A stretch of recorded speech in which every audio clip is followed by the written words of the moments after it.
Okay, so moving toward extracting the bounce matte used for color correction. So here, this is our bounce light matte workflow, and in here, by seeing this one, so we have various HSV tools that are used for extracting the matte from bounce light on various different regions. So here, from this first HSV tool, so just view this one and going to the alpha channel. So by sampling the values, for example, sampling this one, I have sampled this value because they have some bounce light information on that, and then by using this roto and mask, so I have removed all the sections that are unnecessary by keeping the only section that I need. And here I have drawn roto, and please be sure to animate that roto shape over the frames. This is very important. Alright, so here we got our first bounce light matte. Then moving on to this another one. Let's push this viewer near the node stream. So this is another HSV tool. And here I have sampled this car region. So here we can see through matte that there is having much of bounce light, and then the same as this one. So I have used this roto shape. So there is roto shape drawn around. Also, I have animated this roto shape over the frame range, and then use this mask to only isolate this region to use this matte for color correction. And then moving on to this last one. On this, I have sampled this region because if we see in this input plate, so of course we got some bounce light information on this area. So by using this HSV tool, by going to the alpha, we got some bounce light. And then as same as this one, so I have drawn roto around this shape and also animated that shape over the range. And then here we can see that by using this mask and roto to only cut out this matte. And as because it seems like this is a little bit of sharp, so I have used this blur. So used around 14 pixel blur. And then I have used multiply over this matte. So by using this multiply, I have reduced some intensity over this matte. And then here I am using max merge operation. So here by using this max to combine these two matte together. By reading this one, so now I have combined this matte, so these two individual matte. So by combining these both, we got two matte information. And then after this merge max, then applied another max node to combine this matte section with previous max merge. And then after this max merge node, finally I have added this overall blur, so to make them soften. Because if we do not add, and in case if we are color correcting, so it will going to give somewhat like sharp edges. So that's why it is very necessary to blur some edges, so to blend the color correction with surrounding pixels. Alright. And then after this blur node, as usual, I have added crop node to remove the extra pixel. And be sure to reformat it. So to set our original frame format, that is 2K DCP. Also set that in project setting. And then as usual, I have rendered that out. So in this case, I have set these render channels to alpha.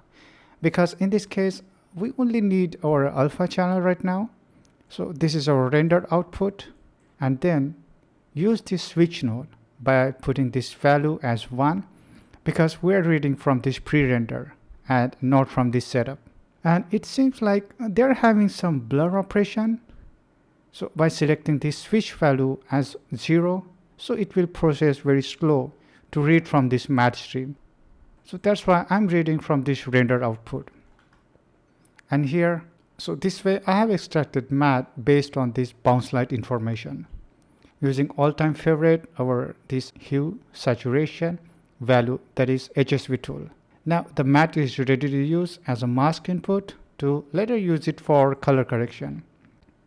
And now looking at this BG stream, so this is straight, This is straight pipe indicating as BG stream. And here I have added grade node. So let's say this one. Go into the alpha, check with before and after. Also let's push this viewer near this side.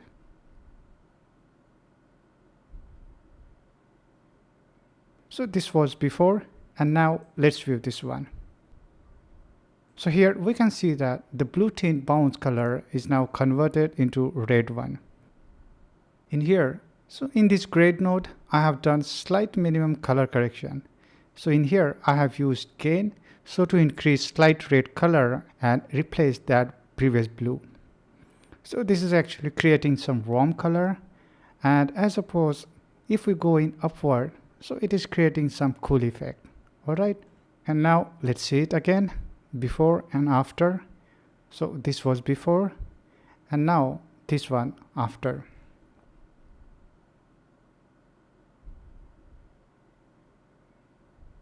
So here we have color corrected this blue bounce light. So let's check that in here. Blue bounce light turns into red one. We can see the effect. We can also use wipe tool to see in most details. Check that out. And most of all, as obvious, check in this car surface. And here we can clearly see the difference in color. Check that in. We have now added a little bit of red tint over this car reflective area. Alright. So fine for now. And also explore individual color properties to learn more. Let's reset this one and going to under and select to none. So it will automatically get reset. And let's move on to next. Now in final, let's add some light wrap to sweetening and integrating the composite with background. So let's see this overview by summarizing in the flow graph. Going to look for a flow graph, and let's look at this first. We have just finished the color correction, such as color correcting on certain areas. For instance, blue strip area, as well as we have color corrected on bounce light. And now it's time to apply some light wrap over the final composite for even better integration. And here we are coming on to this last step on our compositing workflow. And in light wrap, there it needs to take some of foreground information and background. And based on their light, we could then add this final light onto this compositing stream, onto the final composite, which could really help to sell the composite even more. Okay, so let's come here on this light wrap workflow. On this node graph, so after the bounce light color correction, then I have added this light wrap setup, and to explore its working method. So for example, let's add new setup. For this, press tab, type light wrap. Now connecting A pipe to the foreground. So this one is A pipe, and now this is our foreground because we're reading from this edge correction. So let's connect this light wrap input. This is A pipe, and then B pipe goes to the background. So here this is our background pipe. Okay, and this is our straight BG pipe stream where we need to composite with. And then connect B pipe to this background, which is our BG stream. Now let's view this one. So by view through this one, nothing have changed. Okay. Alright, and for now, coming here on this light wrap by double clicking it, and by looking at this, now our first job is to generate the wrap only. So let's click this on. Okay, now this is totally black. So we need to adjust some of diffuse as well as intensity. And for now, let's increase this diffuse, also intensity, to create soft light. So as we apply this intensity and diffuse, so it creates the light wrap effect. So to then add with composite. And here we can see light wrap around these edges. And for this first setup, by tweaking diffuse and intensity, I have created soft light wrap. Okay. So we then normally have to add with our final composite to recreate some of background light layer over foreground. For example, let's add merge node. And because this is light, so normally if we're compositing the light, we're not actually compositing the light, but we're adding the light to compose it.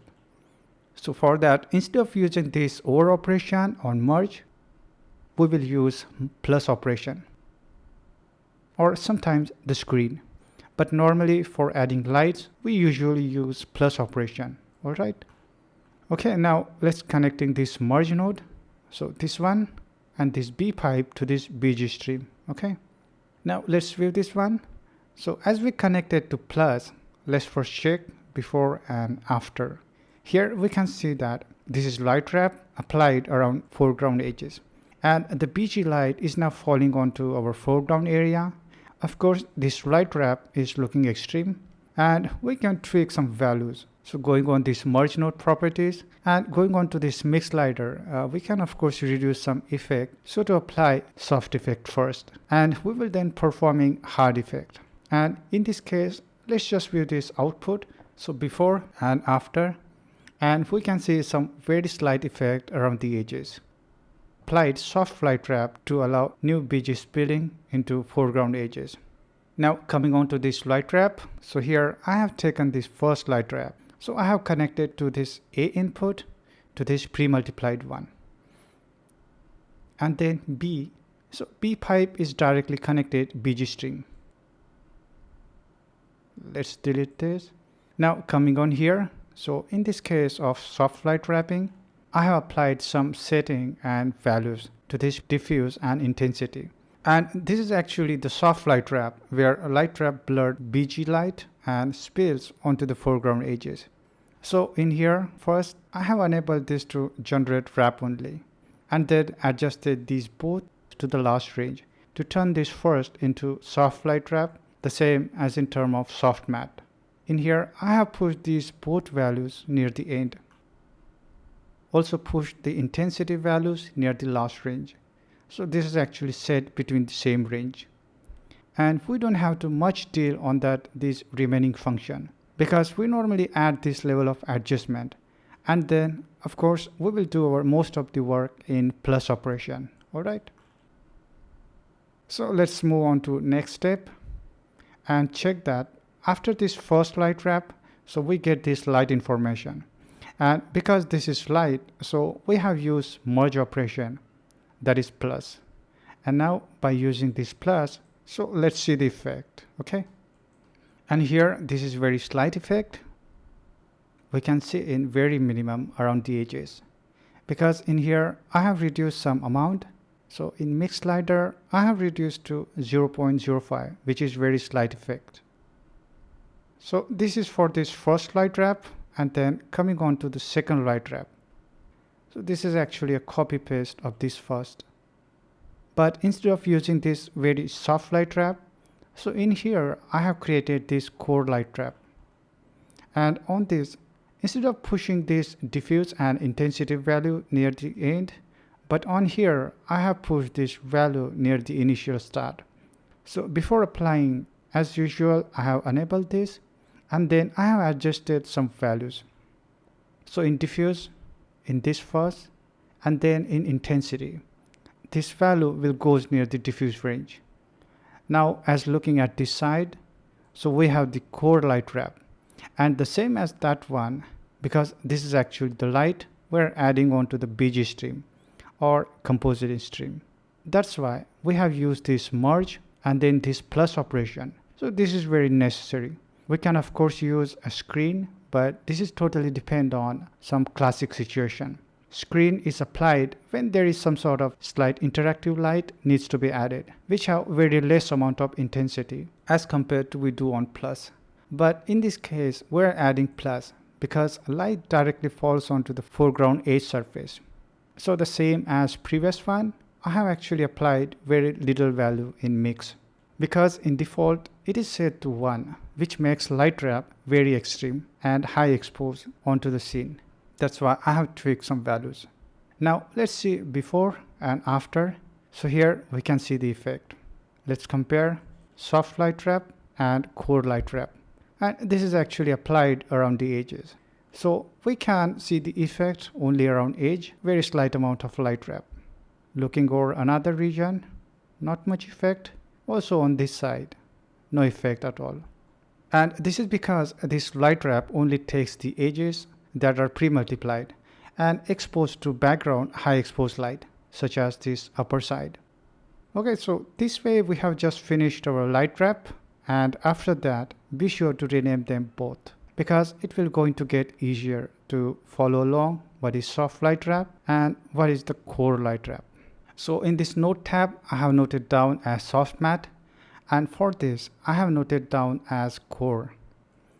So this renaming is very necessary to understand what we have done on that specific node.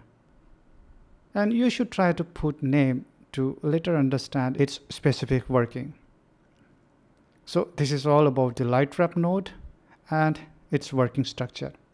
And again, let's check just before and after. So in this way, we can see the light wrap is only applied around these edges, which can literally help to sweeten and sell our shot. Comparing before and after. Alright, and at last, I have added this crop node, and then important step is to perform reformat.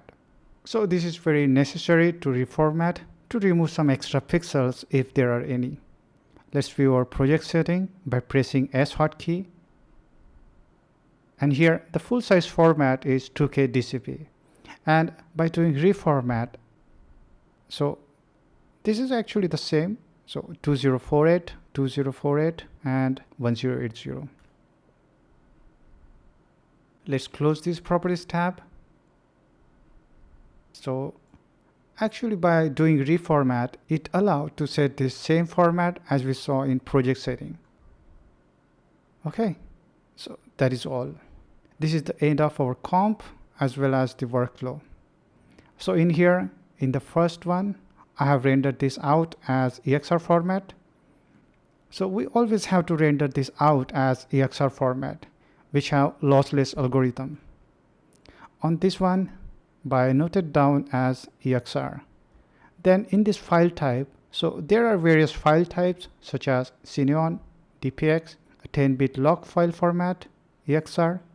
So we always have to render in EXR format, which is able to maintain high details and dynamic range metadata. So EXR works as lossless algorithm created by ILM, Industrial Light and Magic. Now let's move on to another. So I have rendered this as QuickTime movie format, and this is of course lossy format, and this is mostly used for quick review purpose. But of course in final review we need to check our output not in MOV format, but we need to check in the EXR format. That's why I have made these two different render format such as EXR, and another one is MOV or movie format. Now let's view our finished output. So I have already rendered this as EXR file format. And now let's just play the sequence.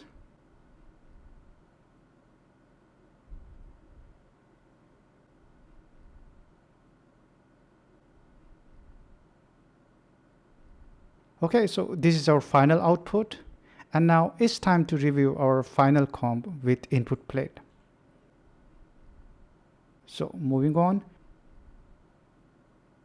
For comparing or for reviewing the composite with input plate, so we first need to compare output plate with this input plate.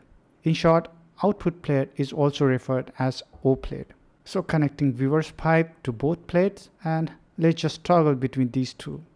And here we can see our finished composite. And in viewer, so we have done the sky replacement, then color corrected these blue strips. And this one. And this logo, and then added some bounce light around this area, as well as on car reflective surface, and this logo. And now it's time to quality check and review. And for review purpose, I normally prefer RV developed by Tweak Software, which is production tool to review the finished work. Also, you can use Nuke pre-built flipbook, Okay, so for the first, let's view in that flipbook. But first, let's view in this one, edge to fit to screen. And on here, going to the render and just selecting flipbook select. Okay, so here, render, flipbook select, and press OK. Here it is. First, let it allow to cache first. Okay, so this way we can review our composite or comp. Also check in reference to any roto mismatches along the full frame range. Now this is our final, but normally for checking purpose inside our Nuke workflow, even before going to RV. So what I do is, first of all, I take this input plate, then I take this output plate or O plate, and then just going to the full screen, pressing spacebar, then by toggling 1 and 2. So we can check our finished composite. So in this case, I have selected pipe 1 as input plate and the second pipe selected as output plate. And then by pressing W hotkey, so here we can easily compare before and after in wipe mode. Okay, now here, let's check this out. So wipe is very handy tool which allow to quickly compare before and after view. The same we usually see in VFX shot breakdown reel. See that every pixel are now matched with input plate. The keyed foreground edges are matched perfectly the same as compared with input plate. Coming here on this section, check that in. Now it is blended well. Coming on to this another region. So in here, most of the details are as it is. Detail section mostly around these trees are overlapping to our new BG sky, are really blended well. Now moving on to screen left side. Also let's checking on this region. On this cap region, we have done some extra edge extension. So to remove white edges on defocus area, caused due to the BG light spills onto the surrounding edges. And now looking at this output, so we are able to retain as possible pixel as we can. This looks exactly the pixel perfect. And during compositing, our main intention is to carve foreground layer edges which can seamlessly blend to other layer such as this BG sky. Fine, looks good. As well as this part.